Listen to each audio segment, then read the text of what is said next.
ভুট্টাগুলি আপনাদেরকে দেখাইছিলাম। ভুট্টা, এই যে সেই ভুট্টা। এখন বৃষ্টি আসবে, বাড়িতে অনেক বৃষ্টি আসবে। আকাশ একদম কালো করে ফেলতেছে, কি সুন্দর বাতাসে নড়তেছে। এই ভুট্টাগুলি টুকরা করে ওখানে রৌদ্র দিছিল, আরও কয়েকটা আস্ত রয়ে গেছে। এগুলো চুড়ে গরুরে খাওয়াবে। আর দেখেন গ্রামের পরিবেশ।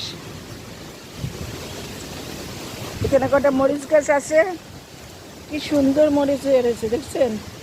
এই যে মরিচ, এই যে চান্দিনার কুমিল্লার ছোট ছোট মরিচ। এগুলো হচ্ছে চান্দিনার কুমিল্লার ছোট ছোট মরিচ। এগুলো অনেক ঝাল।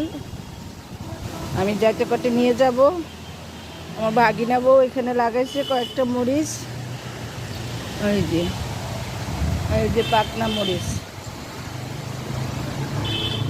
ছোট ছোট মরিচ।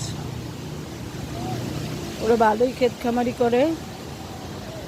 আর ওই যে নিচের এগুলো আপনাদেরকে দেখাইছিলাম, লাউয়ের বিচি, লাউয়ের চারা করছে। আর ছাদের সাইডে দিয়ে এই মরিচ গাছগুলি হয়ে আছে। এগুলো ভাগিনা বউ করছে।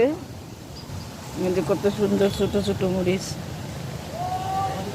অনেক সুন্দর মরিচ।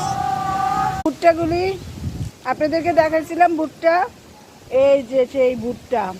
এখন বৃষ্টি আসবে, বাড়িতে অনেক বৃষ্টি আসবে। আকাশ একদম কালো করে ফেলতেছে, কি সুন্দর বাতাসে নড়তেছে। এই ভুট্টাগুলি টুকরা করে ওখানে রৌদ্র দিছিল, আরও কয়েকটা আস্ত রয়ে গেছে।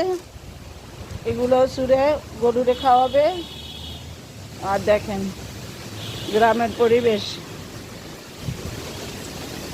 এখানে কটা মরিচ গাছ আছে, কি সুন্দর মরিচ হয়ে রয়েছে, দেখছেন?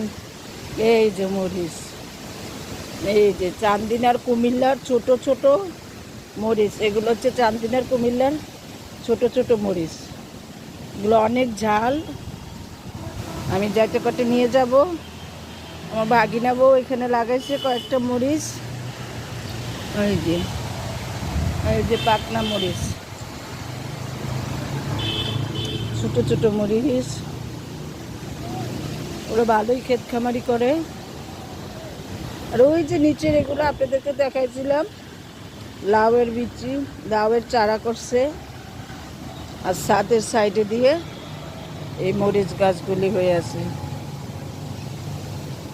এগুলো ভাগিনা বউ করছে। কিন্তু কত সুন্দর ছোট ছোট মরিচ, অনেক সুন্দর মরিচ।